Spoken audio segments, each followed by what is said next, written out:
성도 여러분, 한 주 동안 평안하셨습니까? 하나님께서 사랑하는 성도들의 가정과 일터를 넉넉히 지켜 주셨으리라고 믿습니다. 이제 복된 안식일 또 맞이하면서 하나님께 큰 영광 돌리는 우리 믿음의 가족들 다 되기를 간절히 바라겠습니다. 저는 이 안식일 맞이하면서 하나님께서 싸우신다라는 제목을 가지고 말씀을 전합니다. 말씀 내용은 출애굽기 7장부터 12장의 내용, 그리고 이 열재앙과 더불어 요한계시록 16장에 나타나는 7장을 이렇게 약간 비교 설명하면서 좀 말씀을 드리기를 원합니다. 하나님께서 저와 여러분들을 위해서 싸우신다고 하는 것은 정말 대단한 이야기라고 생각이 됩니다. 이 열재앙과 하나님의 심판을 생각해 보면서 하나님께서 저와 여러분들을 위해서 대신 싸우고 계신다는 그런 사실들을 기억하는 것은 큰 힘과 용기가 되리라고 생각이 됩니다. 때때로 우리는 하나님의 심판이라는 말을 들을 때 좀 무섭고 피하고 싶은 그런 이야기 같습니다. 근데 성경을 읽어보면은 심판은 단순한 징벌이 아닌 것을 알 수 있습니다. 하나님은 우리의 구원을 위해서 심판을 하셔야 되고, 그것은 때때로 전쟁으로 나타나는데 그것이 징벌로 느껴질 때가 있는 것이죠. 오늘 우리는 이 말씀을 통해서 이렇게 묻고 싶습니다. 하나님은 왜 재앙을 사용하실까? 열재앙은 애굽 신들에 대한 심판이었다라고 분명히 말합니다. 출애굽기 12장 12절에서 하나님은 분명히 말씀하시죠. 내가 애굽의 모든 신을 심판하리라. 나는 여호와라. 즉 이 열재앙은 자연재해가 아니었습니다. 이것은 애굽의 거짓 신들에 대한 공개적인 도전이었고 하나님의 심판이었습니다.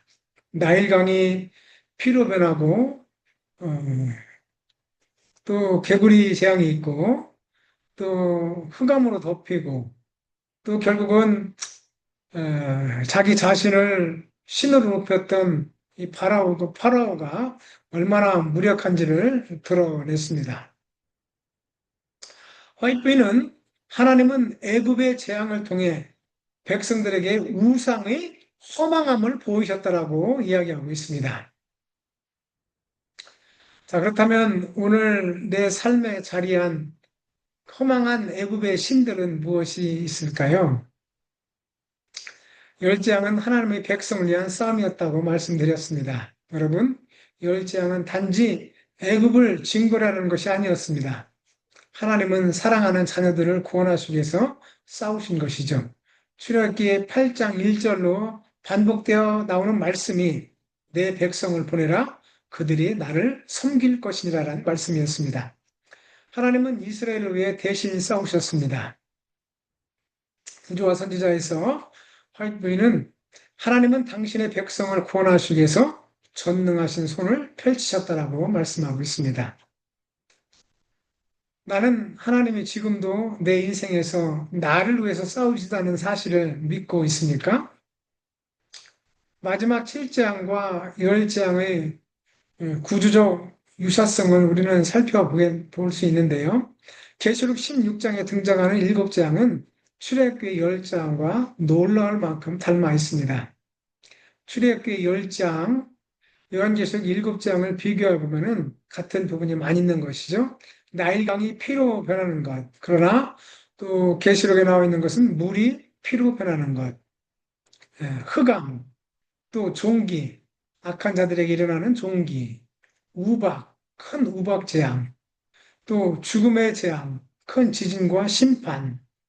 이런 것들은 바로 애굽의 열재앙과 마지막 7장이 큰 관련이 있는 것처럼 보입니다. 하나님은 마지막 시대에도 그분의 백성에서 세상 권세들과의 전쟁을 시작할 것을 말씀하고 있는 것이죠. 그렇다면 나는 오늘 하나님의 편에 확고히 서 있는가? 심판은 구원의 다른 이름이라고 할 수 있습니다. 사랑하는 성도 여러분, 하나님의 심판은 무서운 것이 아닙니다. 그분의 심판은 구원을 위한 정의의 선언이고, 그분은 불의를 그냥 넘어가지 않으십니다.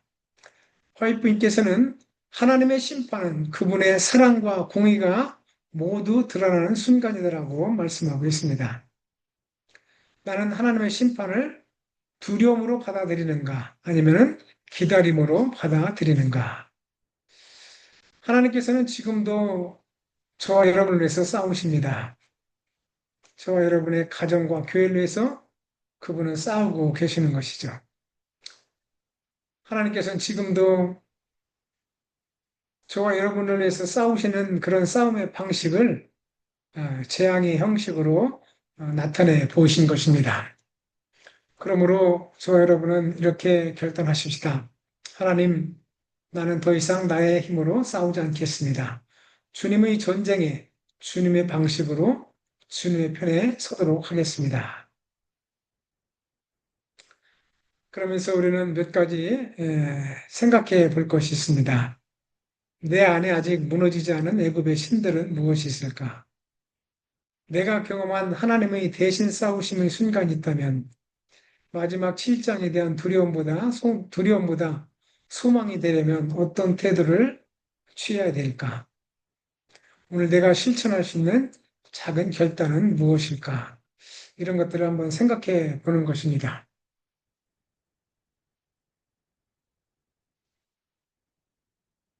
스펄전 목사님은 심판은 그분의 자비의 또 다른 얼굴이다라고 말씀했고요. 마틴 루터는 하나님의 백성은 이 땅의 권세가 아니라 하늘의 권세에서 보호를 받는다고 말씀했습니다.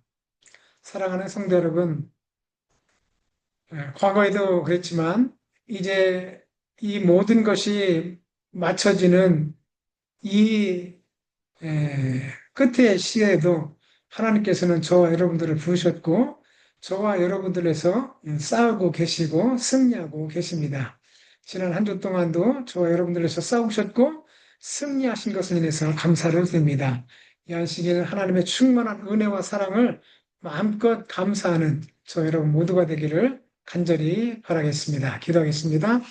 하나님 아버지 열재앙을 통해서 그리고 마지막 일곱 재앙을 통해서 우리를 온전히 구원하실 주님의 능력의 손길을 바라볼 수 있도록 도와주신 것 감사를 드립니다.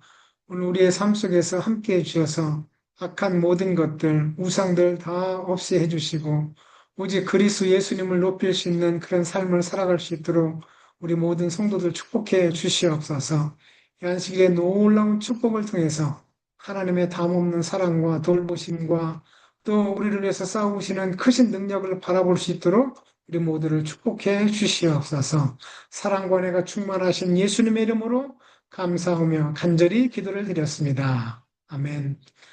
성도 여러분, 내일 아침은 우리 정구민 장로님 뉴스타트 리조트에서 야외 예배를 드립니다. 그곳에서 함께 다 만나서 참된 쉼과 회복을 누리는 복된 안식일 다 함께 누렸으면 좋겠습니다. 내일 아침 기쁨과 즐거움으로 건강한 모습으로 뵙기를 바랍니다. 감사합니다. 행복한 안식일 되세요.